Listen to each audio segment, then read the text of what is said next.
Jadi intinya tipe konten audio tuh bisa bermacam-macam juga lah kayak di Iya. video gitu. Cuman emang yang kita cuma ingin lakukan adalah dengan noise kita ingin menunjukkan bahwa ada media consumption itu yang memang lebih fokus ke listening behavior.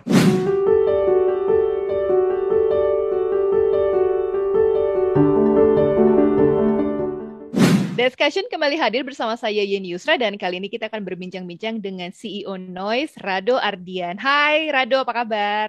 Halo Yani, thank you for having me. Kabar baik Thank di you. sini. Thank you juga ya menyempatkan waktu ngobrol sama Daily Sosial. Ini seru banget karena Noise sekarang lagi happening banget ya, baru dapat funding.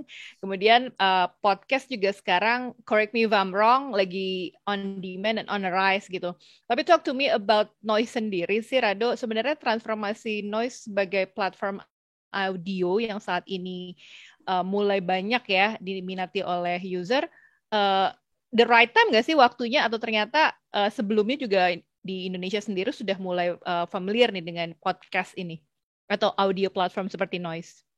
Ya, sebenarnya sih tren audio digital content itu mungkin baru lumayan ramai sekitar 2-3 tahun terakhir ya. Dan itu Oke. juga apa namanya didorong juga dengan tren global yang juga makin lebih mature di Aha. industri ini. Mungkin di luar sana juga udah lebih jauh lebih mature industrinya, tapi di Indonesia mungkin di 3 tahun terakhir. Dan tentunya sebenarnya juga karena ini mungkin tergolong masih baru, masih banyak player di industri ini yang juga masih kayak meraba-raba gimana supaya bisa menang di industri ini atau supaya bisa sukses di industri ini. Tapi yang kita percaya dari sisi noise adalah intinya masyarakat Indonesia itu satu jumlah internet users kita banyak sekali, 170 Hmm. juta internet users. Cuma masalahnya adalah when it comes to digital content supply untuk audio itu sangat sangat minim ya kan. Jadi Oke. kebanyakan orang Indonesia kalau untuk audio itu taunya itu musik ya kan, dan di Hmm. Indonesia sendiri platform musik tuh ada banyak ya, jadi Ya. semuanya juga trying to over the same thing, tapi yang ternyata orang tidak ketahui adalah ternyata audio itu di luar musik juga banyak ya kan, makanya ada Hmm. podcast, ada audiobook, ada audio series, radio streaming itu sendiri ya kan, Ya. juga ada live audio gitu. Nah, disinilah sebenarnya yang ingin Noise tawarkan sebagai sebuah USP atau unique selling proposition kita adalah memberikan suatu konten audio yang lain yang selama ini belum ada. Dan Hmm. kita emang melihat di negara-negara berpopulasi besar yang lain, yang kayak mungkin di China atau di India, non-music audio content tuh benar-benar sematang itu di industrinya dan Hmm. sebesar itu. Karena memang ya intinya digital creatorsnya dan juga digital publishernya juga lumayan serius bahwa tetap ada nih demand-nya dan minatnya orang pengen mengkonsumsi audio konten. Hmm. Dan problem yang di solve sebenarnya sangat simple karena ada juga dalam media consumption behavior kita tuh sehari-hari yang dimana emang kita tidak bisa melihat screen kita gitu kan. Misalkan Ya. kayak lagi Hmm. lari, lagi mungkin lagi nyetir. Jadi kita bilang itu adalah screenless moments kan. Jadi Ya. momen-momen seperti itu yang dimana audio konten tuh bisa punya use case yang lebih tepat. Nah, disitulah kita ngerasa Noise hadir untuk menjadi suatu platform lokal yang benar-benar juga fokus kepada konten yang mengerti banget keinginan masyarakat Indonesia, sehingga itu menjadi suatu platform yang bisa nemenin mereka sehari-hari lah. Kurang lebih gitu. Menarik, menarik Rado bilang cuma audio doang tapi nggak ada visualnya ya. Karena Hmm. gue juga ngerasain ketika lagi nyetir, bosen gitu dengerin radio atau dengerin Spotify dan lain-lain gitu, streaming platform yang lain. Akhirnya dengerin podcast. Artinya sekarang Rado ngelihat pandemi mengakselerasi nggak sih orang jadi lebih seneng dengerin podcast atau sebenarnya podcast udah sering banyak didengarkan oleh user. Dan ada tren memindahkan konten dari video streaming platform menjadi podcast gitu.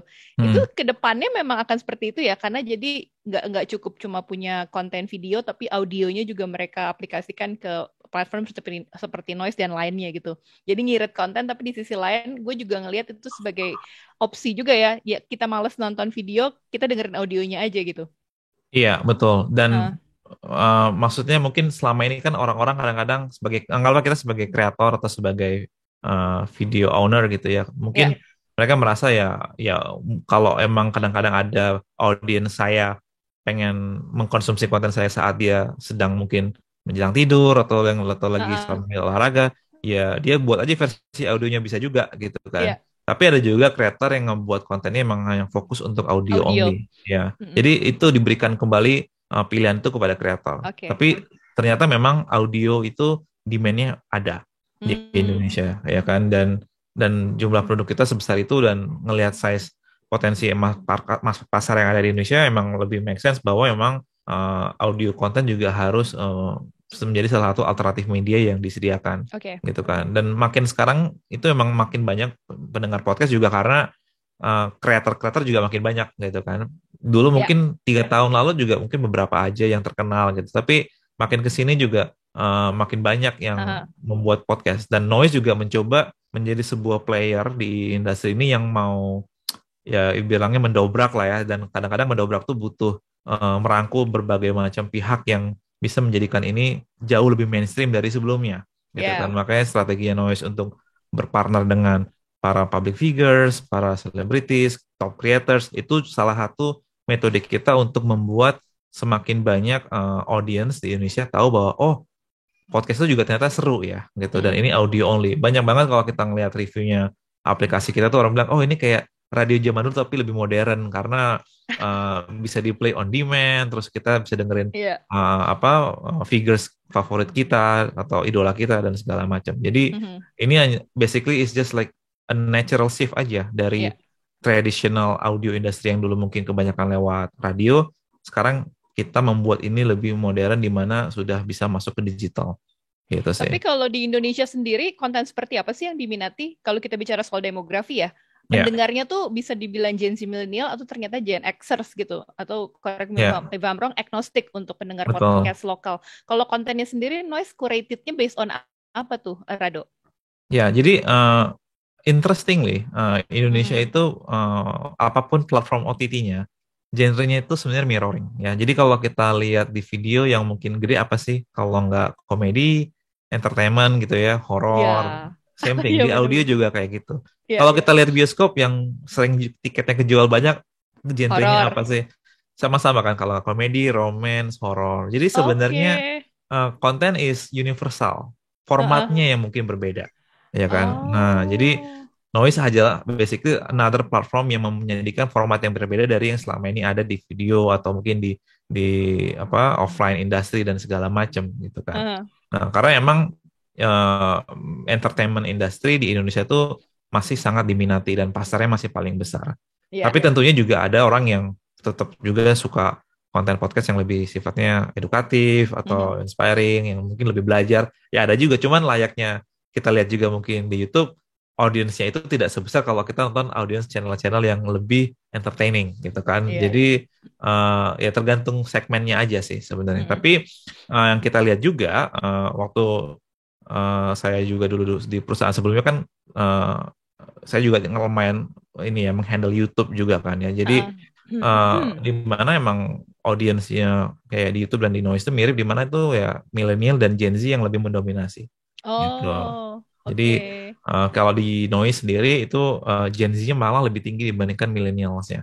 Jadi Oh. audiens dengan demografi di 18 sampai 25 itu bisa 40-50% dari audiens kita. Nah, Aha. baru yang millennials lebih yang 25-34-nya lebih menyusul nanti gitu. Jadi Oke. kita ngeliat sih seperti itu. Jadi emang the younger generation di Indonesia tuh lebih lebih punya adopsi format konten yang digital ini lebih cepat dibandingkan Mm-mm. yang the older generation Oke. gitu. Jadi entertainment tuh masih jadi pilihan ya ketika dengerin Ya, podcast. Meskipun educational content juga sekarang udah mulai banyak ya, Rado ya? banyak banyak. Mm-mm. Ada maksudnya ada juga kreator yang emang niatnya suka berbagi dalam bentuk konten podcast, Iya. ngomongin topik yang lebih serius, misalkan investasi gitu kan ya, Kripto ya ya. atau kripto bener atau Heeh. ngomongin ya misalkan karir itu kan enak Iya. juga kan sebenarnya ngomongin karir dalam bentuk audio gitu kan. Nah Ya. jadi itu kita lihat juga ada, tapi ya tentunya eh, konten-konten seperti ini punya segmen yang lebih lebih niche ya, lebih Mm-mm. spesifik ke komunitas yang lebih relevan dengan Oke. tipe konten itu. Tapi untuk Noise sendiri fokusnya memang lebih ke audio konten ya. Artinya meskipun awalnya, correct me if I'm wrong nih Rado, awalnya kan streaming ya, platform streaming ya. Ya.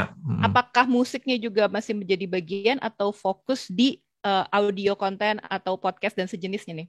Ya, sejarahnya dulu ya. Kalau Noise itu pertama kali ada tuh sebenarnya lebih jadi aplikasi radio streaming, ya kan, Oke. awalnya itu. Tapi Ya. makin kesini kita merasa ya kita harus juga punya inovasi format audio yang lain. Makanya akhirnya pelan-pelan, setelah radio udah ada, muncullah podcast. Karena kan orang juga terbiasa, atau milenial dan Gen Z ini terbiasa dengan on-demand content. They want Iya. to access the content anytime they want, ya kan. Iya. Nggak pengen harus menyesuaikan dengan jadwal ya program yang udah ditentukan dari pihak provider gitu kan. Iya. Dan itu yang kita lihat ternyata jadi sejak ada podcast jadi boom gitu. Ternyata orang minatnya besar di sini ya kan. Dan di situ kita ngerasa juga setelah podcast apalagi orang juga pengen mungkin mengakses konten buku tapi dibacain. Jadi kita makanya juga launching audiobook gitu kan. Iya. Terus yang terbaru kita juga buat namanya audio series yang dimana kayak layaknya TV series tapi ini dalam bentuk audio gitu. Jadi intinya tipe konten audio tuh bisa bermacam-macam juga layaknya di video gitu. Cuman emang yang kita cuma ingin lakukan adalah dengan Noise kita ingin menunjukkan bahwa ada media consumption itu yang memang lebih fokus ke listening behavior, right? Dibandingkan hanya selalu on screen behavior gitu. Gitu sih. Untuk monetisasinya seperti apa? Karena kalau menurut gue pribadi ya, gue don't mind dengerin iklan kalau gue disuguhi konten on demand yang sesuai selera gue dan berkualitas gitu. Kalau di Noise gimana untuk apakah ads atau subscription? Ya, jadi kalau kita lihat sendiri kan sebenarnya Noise itu adalah media tech company, ya kan. Dan any media ujung-ujungnya adalah mereka ingin mendapatkan atensi dan waktu dari audiensnya. Nah, ketika atensi itu sudah didapatkan, artinya ada opportunity di mana brand juga jadi tertarik, ya, advertiser jadi tertarik, karena mereka ingin merangkul audiens yang kita punya untuk diekspos dengan brand mereka. Dan itu kenapa juga Noise sekarang juga sedang fokus untuk gimana kita sudah mulai ketok-ketok pintu ke para pengiklan, ke para agensi media untuk ayo dong kita bisa beriklan di tempat kita juga, kita udah bisa nih konten-konten kita atau platform kita dimunculin iklan. Dan kita akan makin lebih heavy lagi, lebih double down lagi effort kita untuk bisa merangkul para advertisers untuk juga bisa beriklan di Noise gitu. Tapi itu salah satu sisi aja ya yang sifatnya iklan. Tapi juga ada sisi lain yang dimana kita ingin monetisasinya itu datang dari penggunanya langsung, dimana pengguna bisa mungkin spend beberapa rupiah untuk bisa mengakses konten premium yang memang mungkin buat mereka ini layak nih, gue bayar karena kontennya bagus banget atau gue suka banget sama creator ini. Jadi karena gue ngefans, karena gue suka kontennya, I'm okay to pay for it. Jadi logically Noise bisnis modelnya, revenue modelnya lebih kita bilang sebagai freemium ya. Jadi ada konten yang bisa diakses secara free dan kita akan mungkin lebih monetisasi di arah advertising atau beriklan dari sisi para brands, dan yang kedua adalah dari sisi user supported revenue. Oke. Ini gue penasaran sebenarnya kalau di konten audio atau podcast sendiri idealnya tuh konten yang everlasting apa yang lagi happening sekarang sih Rado yang ternyata jadi diminati. Karena kan kalau kita nonton berita kan kayaknya kalau yang up to date tuh yang lebih banyak tuh. Tapi kalau podcast ada kategorinya nggak sih atau ada favoritnya? Ya, dua-duanya actually works ya. Kita ada podcast punyanya Mas Panji yang Hiduplah Indonesia Maya. Dia ngebahas apa yang sedang trending saat ini ya secara monolog. Gue salah satu pendengar setianya dan gue suka banget gitu. Tapi ada juga podcast-podcast yang ngebahas sesuatu yang sifatnya everlasting atau evergreen yang mau dengerin hari ini, mau dengerin tahun depan tetap relevan gitu. Nah itu juga work aja gitu. Jadi sebenarnya sih ini kita kembalikan ke para creatorsnya, ke para ibaratnya people behind the creative gitu kan, mau buat yang trending atau yang everlasting, asalkan dia punya suatu konsep dan kemampuan memproduksi konten yang menarik, harusnya sih konten dia akan diminati gitu sih. Seru juga ya, karena kalau kita lihat kan, kalau gue ngeliat sih kontennya, correct me if I'm wrong lagi nih Rado, kreatornya itu harus yang terkenal kayak Panji, kayak Deddy Corbuzier nggak sih yang baru ini menggandeng barengan sama Noise ya? Karena gue juga pendengar podcast di Amrik ya, Joe Rogan ya, dia kan gede-gedean banget tuh di istilahnya diakuisisi atau ya pokoknya hanya eksklusif di Spotify. Ya. Lo ngelihatnya emang big kreator yang lebih banyak didengar atau kreator-kreator baru nih yang punya materi bagus, mereka masih kalah nih sama big kreator ini di podcast Iya. world? Kalau gue sih sebenarnya gini, bilangnya adalah kita ngelihatnya gini, bahwa kreator-kreator besar yang kita rangkul itu lebih untuk ibarat kita ingin menjadikan mereka sebagai good examples tentang Oke, bagaimana membuat konten audio yang baik, ya kan? oke.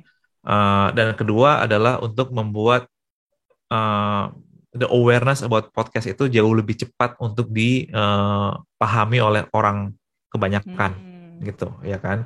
Nah, next stage-nya atau sebenarnya stage yang lagi kita lakukan adalah sekarang mulailah kita sekarang mengembangkan para creators yang dari community yang oke. sifatnya memang mungkin bukan orang terkenal, tapi bisa jadi untuk membuat konten audio mereka bisa punya konsep yang menarik dan unik dan bisa jadi diminati. Nah, Ya, jadi strateginya kita tuh lumayan lumayan clear. Jadi kita set the tone, ya kan, bring the awareness, set the standard.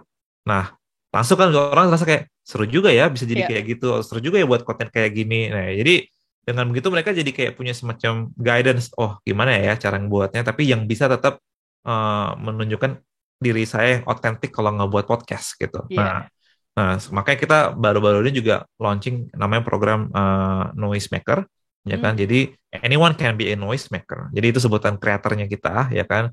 Kita juga launching Noise Maker Studio untuk mereka bisa masukin kontennya ke Noise. Jadi anyone can put their content on Noise gitu kan. Nah, oke. nanti kedepannya kita juga akan invest lebih banyak waktu dan juga effort untuk mengembangkan mereka, ngasih mereka guidance, ngasih mereka tips and trick, ngasih mereka workshop, dan punya some sort of like gamification juga lah untuk Hmm, kreatornya juga termotivasi. Jadi oke. nah itu yang mimpi yang kita ingin coba lakukan, mengembangkan lebih banyak creators yang bisa jadi bukan siapa-siapa sebelumnya, tapi dengan menjadi seorang noise maker dia bisa menjadi dapatkan spotlight yang mungkin dia tidak bayangkan sebelumnya gitu. Jadi kita juga ada kreator-kreator yang sekarang tuh udah besar di noise juga yang Hmm, mungkin sebelumnya orang nggak tahu gitu. Mereka cuma awalnya pegawai kantoran doang, tapi ya. ngebuat podcast bareng temennya bagus banget, ya kan? Terus Ah, kita mikir, ya udah kita jadiin noise original juga deh, karena konsep podcast lo oke gitu. Jadi kita ya, ajak barengan gitu. Jadi so that's something yang kita coba lakukan. Jadi sebenarnya apakah selalu yang nama besar? Nggak juga. Yang nggak juga. tidak nama besar pun tetap punya opportunity yang bisa sukses yang sama, asalkan Ya. konsep dan keunikan podcastnya tuh sangat kuat dan orang tuh bisa ngerti kayak oke, this podcast is really interesting Hmm. gitu. Seru ya kalau gue ngeliat sih kayak yang lagi tren di apa anak-anak muda, anak muda, hidden gem gitu ya kalau nemu satu podcast yang ternyata cocok banget sama kita gitu. Karena gue Ya, sebagai pendengar podcast gue juga suka browsing nih. hmm. Rado, oh gue pengen dengerin ini ah. Ternyata Ya, kalau ternyata cocok gitu ya, akhirnya gue bukan. gue Hmm. bookmark, gue Ya, gue download segala macam. ya, Ternyata di podcast se fleksibel itu ya. iya. Dan kita ngelihat behaviornya pendengar podcast tuh, jadi gini, kita ngeliat tuh mereka tuh tendensinya bukan yang subscribe banyak podcast, enggak. Mungkin 3, 4 Iya. different podcast, tapi ketika mereka subscribe itu ketika ada episode dari podcast itu, tuh Heeh. mereka selalu listen. Jadi Iya sih. mereka kayak punya loyaltinya tuh jadi tinggi, ya kan? Iya. Agak beda dengan Hmm. mungkin kalau di video kan kita bisa jumping from one channel to their channel easily gitu kan Iya. ya. Nah, tapi kalau di audio itu few but deep gitu. Jadi Dan pasti subscribe ya kalau mereka iya, langsung dan ya. pasti subscribe-nya. Kalau Dan video kan kadang-kadang cuma dengar tapi belum tentu subscribe kan. betul, betul. Heeh. Heeh. Jadi Oke. jadi yang kita lihat adalah emang tendensinya untuk audio listener tuh punya keunikan tersendiri bahwa emang Yes. loyalty-nya tinggi. Nah, gitu. Jadi itu yang kita ngerasa kayaknya nanti ada opportunity juga yang terkait monetisasi yang memang di mana fans tuh bisa berani atau mau ibaratnya spending untuk mendengarkan konten yang mungkin premium dari kreator favoritnya dia atau podcaster favoritnya dia gitu. Ya. Oke, ini kan baru aja Noise baru aja dapat funding ya Ya, awal tahun ini. Sebenarnya Rado ngelihat sekarang nih udah banyak investor yang fokus ke audio konten podcast dan lainnya gitu ya. Ada beberapa visi malah yang fokus nih bukan cuma di Indonesia tapi dulu di negara lain funding ke platform seperti Noise gitu. mm, Menurut Rado kenapa sih mereka akhirnya tertarik nih dengan eh, konsep ini? Sebenarnya bisa gue bilang new creator ekonomi nggak sih podcast ini atau iya, ternyata for sure, bisa ya. ya bisa dibilang Mm. kreator ekonomi ya. Kenapa akhirnya mereka tertarik dan Rado apa yang ditawarkan Rado sebagai penggiat startup di platform ini kepada mereka nih? Kenapa Ya, mereka percaya banget sama Rado hmm. dan tim? Yeah, I think first of all, podcast or this kind of like audio industry is also like the example yang creator economy. Cuman Ya, kita bermain di indera yang berbeda ya kan. Ada yang di indera visual, ada yang di indera apa namanya pendengaran. Jadi kita ya, lebih yang di listening gitu kan. Dan sebenarnya juga kenapa ini jadi diminati para investor kalau menurut pandangan gua adalah karena mereka udah melihat bahwa ini industri besar di negara lain ya kan yang juga mungkin punya market yang sebesar Indonesia or even lebih ya ya. kan. Dan kita melihat kenapa kalau ada VC atau investor juga invest di perusahaan seperti kayak Noise atau di audio company, biasanya tuh Uh, punya karakteristik satu adalah marketnya itu bukan English market atau marketnya itu punya karakteristik yang dimana bahasanya itu very very local ya kan. Makanya kita lihat banyak investment tuh yang kayak terjadi itu di China, di mhm. India, dan tentunya Indonesia. Most of people in Indonesia speak bahasa gitu kan, Ya, ngomongnya bahasa Indonesia. Jadi uh, itu kenapa local platform tuh punya chance untuk bisa shining, untuk bisa bersinar lah. Karena nggak cuman dia membangun teknologinya, tapi juga mereka mengerti konten seperti apa yang cocok dengan masyarakat lokal gitu mhm. kan. Dan Indonesia sendiri kalau kita ngomongin verbal atau listening ya, itu sangat-sangat diverse, sangat-sangat beragam. Ada yang Hmm. orang berbahasa Indonesia netral, tapi ada juga pakai aksen, ya kan. Jadi hal-hal itu yang membuat platform seperti Noise itu tuh menjadi relevan.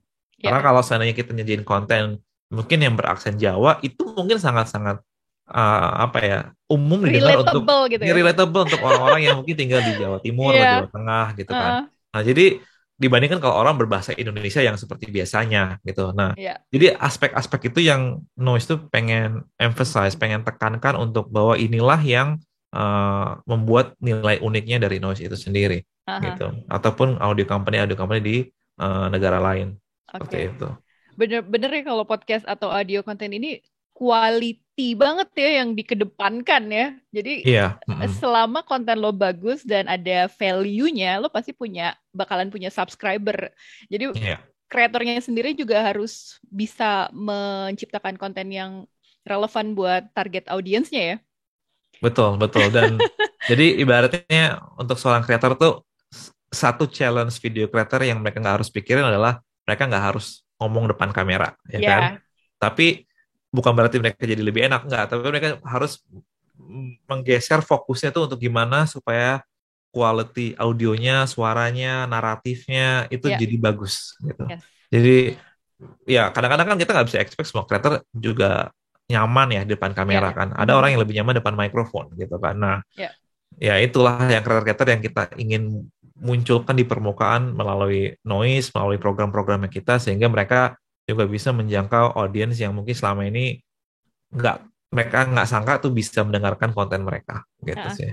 kalau gue sih ngelihatnya kalau zaman dulu mungkin zamannya radio lagi jaya-jayanya kita memperlakukan radio as a friend ya. Kalau Iya, podcast ketika gue nemu channel yang sehati sama gue ngelihatnya, aduh, lu sama banget sih pikirannya sama gue. iya, iya.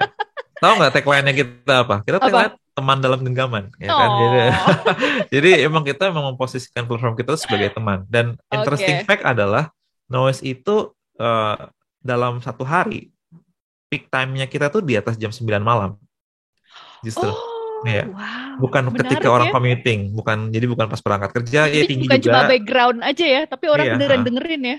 Terus kita kan sempat kayak melakukan ini ya, apa Heeh, MGD sama user segala macam. Kenapa sih dengernya malam-malam gitu? heeh, Karena seneng aja dengerin noise sambil mau jelang tidur. iya, Jadi ngerasa kayak menjelang tidur tuh kayak ada yang nemenin. Ya iya, tentunya mungkin mereka belum punya keluarga atau anak yang harus nemenin anaknya kali ya. Jadi yes, tapi intinya kita ngelihat ya anak-anak muda di Indonesia ini senang aja kalau ibaratnya malam-malam yang sepi, heeh, santai gitu ditemenin sama konten audio. Jadi ngerasa nggak sendirian yes, gitu. menarik Gitu. banget. What next nih untuk Noise? Udah tahun 2022, baru dapat funding. Fokus ke depannya apa sampai akhir tahun ini, Rado? Eh, kita akan fokus tentunya untuk build our infrastructure terkait monetization, ya kan. Jadi Oke, akan mulai ada beberapa development dari sisi teknologi yang memudahkan orang untuk bisa atau pertama memudahkan creator juga sudah bisa mulai memonetize kontennya supaya kontennya itu bisa di-set sebagai konten premium. Jadi Oh, iya, fansnya iya, dia iya. juga bisa bayar itu atau Heeh. mengakses itu. Dan kita juga akan mulai double down our effort untuk mencari lebih banyak para pengiklan yang mau berkolaborasi dengan kita supaya brandnya juga bisa muncul di Noise gitu kan. Hmm. Jadi monetization is one big area yang akan kita lakukan. Uh, dan yang kedua tentunya juga kita ingin memperluas konten partnership dan investment kita ya supaya Mhm. konten kita juga lebih banyak lagi variasinya dan segala macam dan jadi user tuh ke Noise tuh benar-benar kayak nggak ada habisnya. Ini ada habis dari konten ini, besok ada konten ini lagi. Jadi terus-terusan bisa engage dengan platform kita sih, gitu. Oke, thank you Rado. Seru banget nih Noise. Kita tunggu update selanjutnya dan inovasi hingga fitur baru ya dari Noise ya. Karena seperti yang gue bilang, gue podcast listener, jadi kayaknya seru gitu ketika ada platform seperti ini. Dan semoga tetap eksis ya, nggak Thank you kalah sama banget. platform asing ya. Iya, tentunya dong. Kita harus membuat juga bangsa Indonesia yang sebesar ini punya platform lokal yang membanggakan. Yoi. Oke, thank you Ya, Rado atas thank you waktunya ya. Yani, thank you Kita Daily tunggu Sosial. update-nya. Siap. Oke, bye-bye. Bye bye.